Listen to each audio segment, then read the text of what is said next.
¿Qué tiene que ver un discurso pronunciado en 1823 con bombardeos en Caracas en 2026? Más de lo que te imaginas. Cuando escuchas Doctrina Monroe, tal vez pienses en algo viejo, polvoriento, enterrado en libros de historia, pero lo que está pasando en Venezuela hoy demuestra que esa doctrina nunca murió. Solo cambió de forma, de lenguaje, de tecnología. Pero la esencia sigue siendo la misma en América Latina como zona de influencia exclusiva, donde ciertos países pueden entrar, ordenar, controlar y nadie tiene derecho a protestar. Este video no es una clase de historia aburrida, es un mapa para entender cómo un documento de hace más de 200 años sigue dictando quién puede hacer qué en todo un continente. Venezuela no es la primera víctima de esta lógica. Nicaragua, Guatemala, Cuba, Chile, Panamá, República Dominicana, Granada, la lista es larga. Pero Venezuela resume todo en un solo caso: un petróleo gigantesco,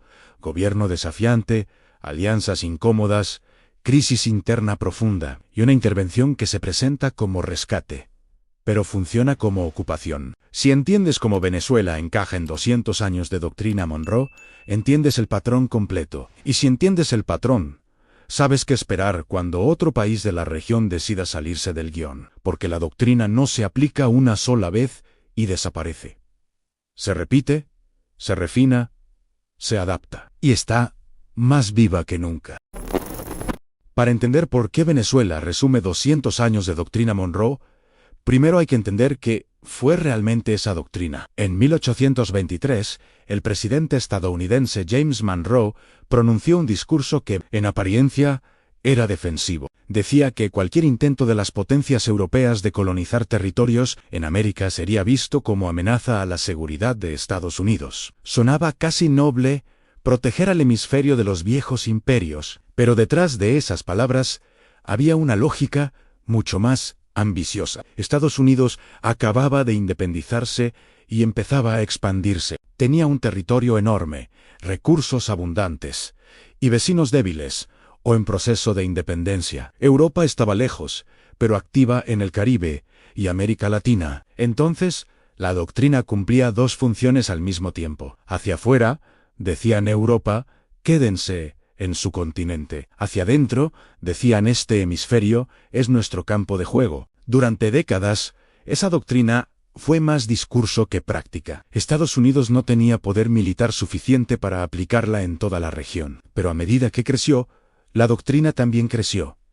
Ya no era solo mantener a Europa fuera, era decidir qué gobiernos eran aceptables en América Latina, qué políticas económicas se toleraban, qué alianzas se permitían. Cada vez que un país intentaba algo que incomodaba a Washington, aparecía el argumento de la seguridad hemisférica. El gran salto vino en 1904, con lo que se llamó el corolario Roosevelt. Theodore Roosevelt agregó una idea clave: en Estados Unidos no solo tenía derecho a impedir intervenciones europeas, sino también tenía el deber de intervenir directamente cuando algún país latinoamericano no cumpliera con sus obligaciones internacionales. En la práctica, eso significaba: ansí no pagas tus deudas, si nacionalizas empresas extranjeras, si cambias las reglas del juego económico, podemos entrar y ordenar tu casa. A partir de ahí, la intervención se volvió rutina. Marines estadounidenses ocuparon Nicaragua durante años, derribaron gobiernos en Guatemala que tocaban intereses de empresas bananeras, invadieron República Dominicana para evitar otra Cuba, bloquearon a Chile cuando Allende nacionalizó el cobre, financiaron guerras internas en Nicaragua y El Salvador, invadieron Granada y Panamá con operativos militares directos. Cada caso tenía su discurso propio, pero el patrón era siempre el mismo: cuando un gobierno latinoamericano desafía intereses estratégicos de Washington, la doctrina Monroe se reactiva. Y aquí está la clave para entender Venezuela. No es una excepción, es la continuación perfecta de esa lógica. Tiene un gobierno que nacionalizó el petróleo, que se alió con China y Rusia, que desafió abiertamente el dominio del dólar, que usó recursos propios para proyectos de integración regional. Cada una de esas decisiones tocaba líneas rojas establecidas hace 200 años. Y la respuesta fue exactamente la que el patrón histórico predecía: primero presión económica, después aislamiento diplomático, luego operaciones encubiertas y finalmente intervención militar directa. La diferencia es que ahora todo se graba, se transmite en vivo, se debate en redes sociales, pero la lógica de fondo sigue siendo la misma que James Monroe estableció en 1823. Este hemisferio tiene un dueño, y ese dueño decide quién gobierna, quién vende a quién, quién puede aliarse con quién. Venezuela es el recordatorio brutal de que esa lógica jamás fue archivada. Solo esperaba el momento y el pretexto correctos para volver a aplicarse sin disimulo. Si miramos los casos de intervención desde 1950 hasta hoy, encontramos un manual no escrito que se aplica una y otra vez. Venezuela sigue ese manual casi al pie de la letra, y por eso resume 200 años de doctrina en un solo episodio. Vamos a ver cómo funciona ese manual paso a paso, usando ejemplos históricos que muestran el patrón. Primer paso, a identificar un gobierno incómodo. Generalmente, es uno que toca recursos estratégicos o alianza sensible. En Guatemala, en 1954, fue Jacobo Arbenz, que quiso redistribuir tierras de la United Fruit Company. En Chile, en 1973, fue Salvador Allende, que nacionalizó el cobre. En Nicaragua, durante los 80, fueron los sandinistas, que desafiaron el control regional. En Venezuela, desde principios de los 2000, fueron Chávez y después Maduro, que nacionalizaron el petróleo y se aliaron con potencias rivales. Segundo paso, han construir la narrativa de amenaza. No se dice abiertamente queremos controlar sus recursos. Se habla de comunismo, autoritarismo, amenaza a la democracia, crisis humanitaria. En Guatemala se decía que Arbenz era comunista y amenazaba el hemisferio. En Chile se hablaba de caos económico. En Nicaragua, de dictadura sandinista. En Venezuela, de régimen autoritario, colapso económico, crisis migratoria. La narrativa cambia según la época, pero siempre cumple la misma función: preparar la opinión pública para aceptar medidas duras. Tercer paso, en aplicar presión económica. Sanciones, bloqueos comerciales, congelamiento de activos, trabas financieras. En Cuba, el embargo duró décadas. En Nicaragua, financiamiento a grupos armados de oposición. En Venezuela, sanciones progresivas que estrangularon la economía, bloquearon exportaciones de petróleo, congelaron miles de millones de dólares en el exterior. El objetivo es siempre el mismo: debilitar al gobierno desde dentro, generar crisis que alimenten el descontento popular. Cuarto paso, apoyar actores internos de oposición. Esto puede ir desde financiamiento a partidos políticos hasta entrenamiento de grupos armados. En Guatemala, mercenarios entrenados por la CIA derrocaron a Arbenz. En Chile, apoyo a sectores militares que dieron el golpe contra Allende. En Nicaragua, financiamiento a los contras. En Venezuela, reconocimiento de presidentes interinos, apoyo a intentos de golpe, financiamiento a sectores opositores. No se trata de apoyar la democracia, sino de crear las condiciones para un cambio de régimen favorable. Quinto paso, en intervención directa, cuando todo lo demás falla o cuando se considera el momento oportuno. En Guatemala fue encubierta, con mercenarios. En República Dominicana, en 1965, fue abierta, con miles de marines. En Granada, en 1983, fue una invasión relámpago. En Panamá, en 1989, una operación militar masiva. En Venezuela, en 2026, bombardeos y operaciones especiales presentadas como liberación. Sexto paso, en control de recursos post-intervención. Después de derrocar al gobierno incómodo, se instala uno funcional. Se reescriben contratos. Se asegura que los recursos estratégicos fluyan en condiciones favorables. En Guatemala, la United Fruit recuperó tierras. En Chile, después de Pinochet, empresas extranjeras volvieron al cobre. En Panamá, control del canal. En Venezuela, anuncio de administración externa de exportaciones de petróleo. Venezuela resume todo este manual porque pasa por cada una de esas etapas de forma visible y documentada. No es un caso aislado ni una improvisación. Es la aplicación metódica de un patrón que viene funcionando desde hace 200 años. Y lo más preocupante es que cada vez que funciona, se refuerza, se crea un precedente, se normaliza. Y el próximo país que intente algo similar, ya sabe que le espera. De todos los países donde se aplicó la doctrina Monroe, Venezuela es tal vez el que mejor resume la lógica completa, porque combina todos los elementos que históricamente activan la intervención. No es solo un gobierno incómodo, es un gobierno incómodo, sentado sobre un tesoro energético gigantesco, en una posición geográfica clave, con alianzas que desafían el orden establecido. Esa combinación hace de Venezuela el caso perfecto para entender cómo funciona el poder en el hemisferio. El primer elemento es el petróleo. Venezuela tiene las mayores reservas probadas del mundo.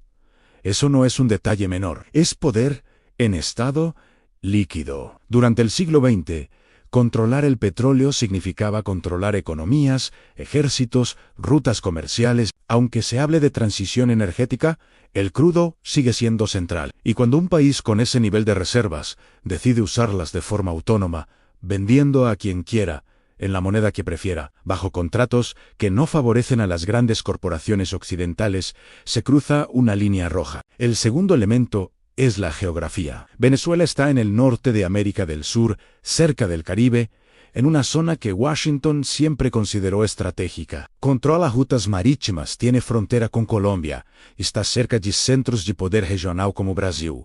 No es un país perdido en un rincón remoto, es una pieza clave en el tablero hemisférico. Cualquier cambio allí afecta balances de poder en toda la región.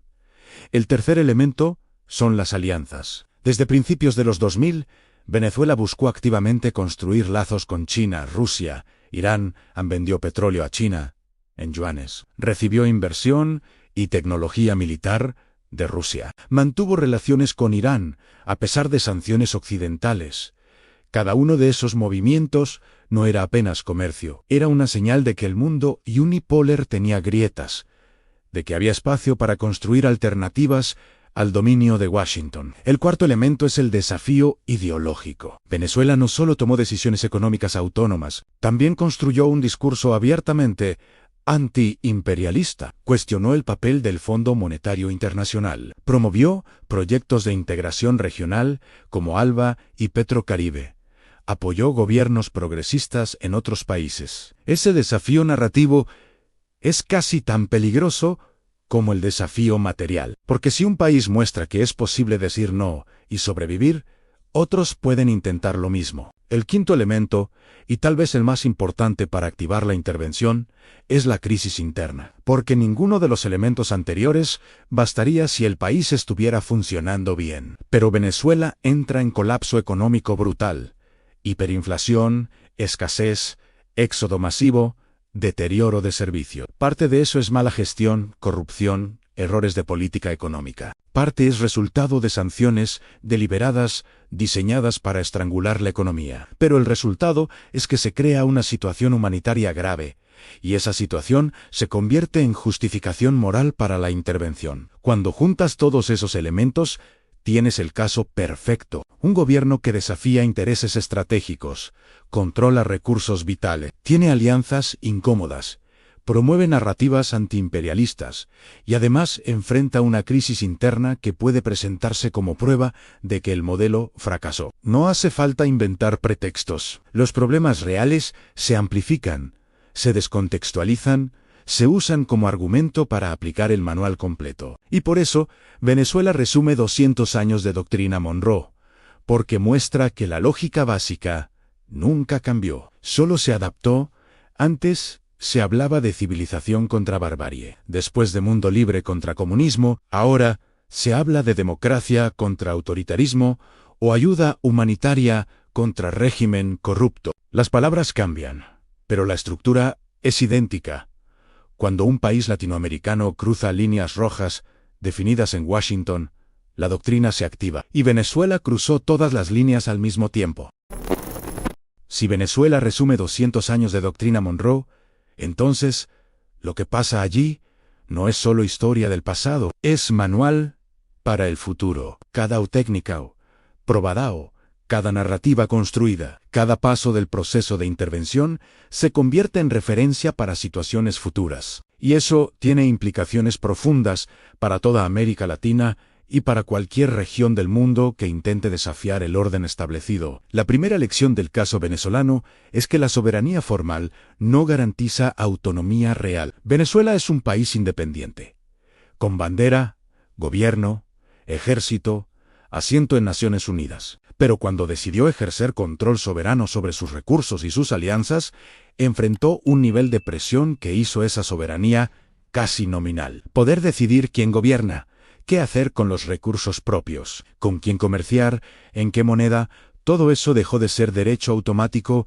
y pasó a depender de no cruzar líneas rojas externas. La segunda lección es que la integración regional débil deja países vulnerables. Venezuela intentó construir alianzas en América Latina, pero cuando llegó el momento crítico, la región se dividió. Algunos países apoyaron la intervención, otros condenaron tímidamente, otros se quedaron en silencio. No hubo bloque sólido capaz de imponer costos reales a la intervención. Eso muestra que, sin mecanismos regionales fuertes, cada país queda solo frente a presiones externas. La tercera lección es sobre el uso de crisis humanitarias como justificación. En casos anteriores, se usaba el comunismo como argumento. Ahora se usa el sufrimiento de la población. Pero la lógica es la misma: presentar la intervención como acto moral nu, como conquista o recursos. Y eso funciona porque hay sufrimiento real. El problema es que parte de ese sufrimiento fue causado deliberadamente por sanciones,